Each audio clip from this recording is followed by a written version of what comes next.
Yeah, he was a bit special. I think when AP actually rode him in the Supreme Novice Hurdle the previous season, and he ran a really good race. Spirit Sun and him, they were dumped the last together. They got beat, but I said then I'd be disappointed if when we were on the saddle in third with Sprinter Sacre, I said I'd be very disappointed if that isn't standing up there this time next year, and. Yeah, he was pretty breathtaking the whole way through. I mean, it is frightening. I hope some people enjoy watching it. Barry loves riding it. He says it's the most exciting thing you can do. I think most people enjoyed watching it, except for me.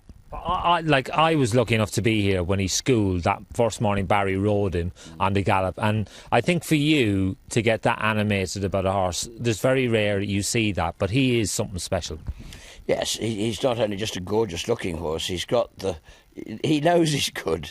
He's a terrible show-off, but he walks down the street saying, "Look at me," and you do, because he's a beautiful horse, and he just looks the part, and very often that doesn't always go together. But he does. He knows what he is, and it's very nice to see a horse like that. Now we just got to hold it all together, and there'll be plenty of people taking him on, and I know where one is. And we were complaining last year it was short of pace for him because there was nobody to give him a lead. I know where there's one that's going to give him a lead this year. And what about him? Where might we see him start? Because he looks pretty well. He looks very well. I'm going to try and get a run in before the Tingle Creek, where he will meet Sanctuaire.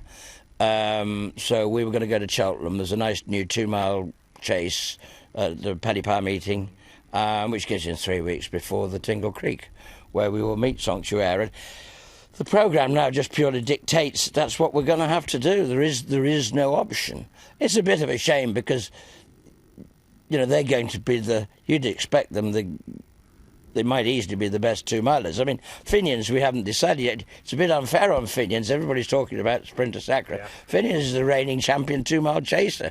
Then he's hardly getting a look in at the moment, which is a bit daft. In fairness, it's because we're talking about upping him and Trip. Yeah. But possibly that's because of Sprinter as well, and Sanctuaire. So, we're going to have a head-to-head in December, which is sort of not ideal for everybody because it sort of takes the mystery out of the whole thing. It would be nice to have that. It'd be nice coming in March. It would, yeah. It would set it up for March. You're going to find out who the best 2-miler is in December.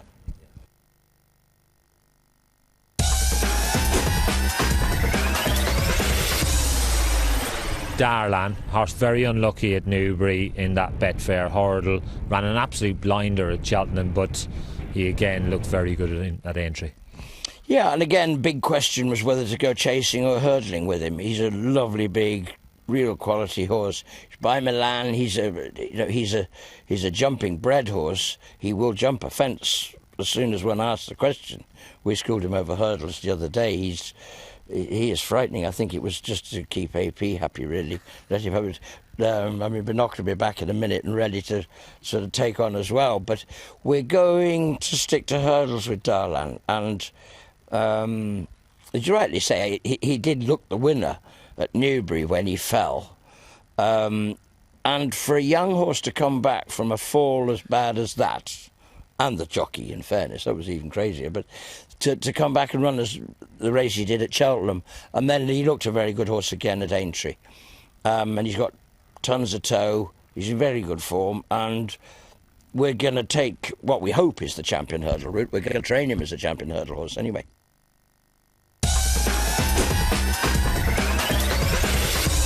He looked superb at Aintree. Funny enough, this time last year he hadn't come to himself and he wasn't shining, and so he started a bit late.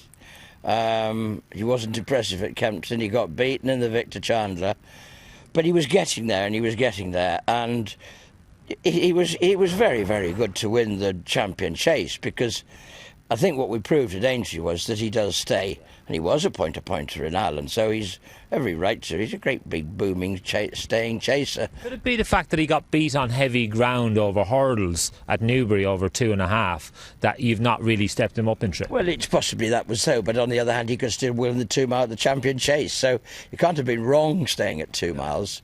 And we luckily, if we had even thought about the Ryanair for him, luckily Riverside Theatre was there to cover that race, so we were all right across the board.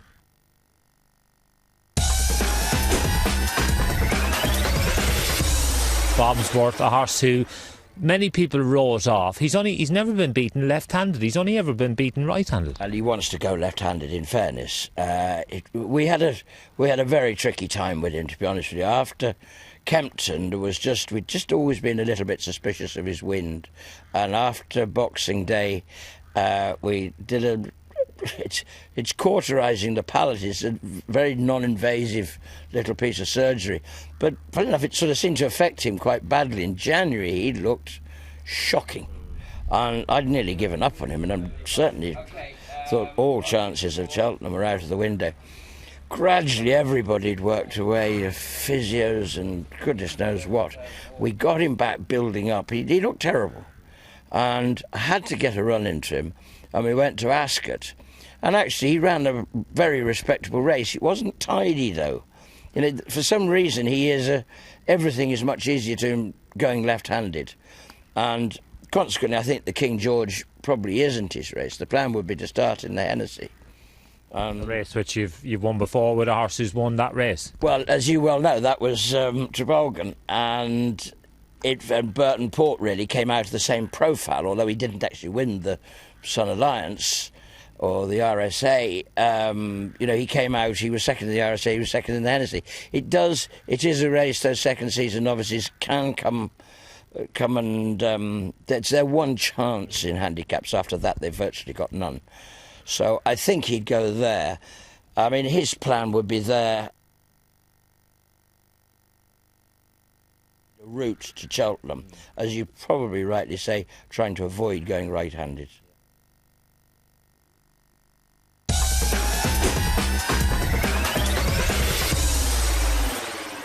Captain Conan, a horse that I just love. He's a lovely chasing type. Well, he's the problem there really in the Simon Sigg situation, in that you try and split them up. That horse is well capable. I mean, I couldn't agree with you more. I think he's fantastic. And schooling, he has been seriously good. He definitely goes chasing. There's no. Last year we were just messing around, but he won a Grade 1. He's pretty good for a horse messing around. Yeah, I know, but it was. But we were just waiting, and I kept him out of Cheltenham because of it. I'd be very disappointed if he doesn't appear at Cheltenham. Now, if Simon Sigg's going to go Arkle way, we need to split one up into the 2.5, and then you might have to find one to go 3. So we'll see. Captain Conan would certainly get 2.5, or maybe Simon Sigg will finish up going 2.5 and not 2. I don't know. I don't want them taking each other on anyway. Nice position to be in, though. Oh, it is. I think there'd be 2 very exciting novice chasers. There's a bunch of them, but there's a few that we might be able to make stay a bit further, which would help us.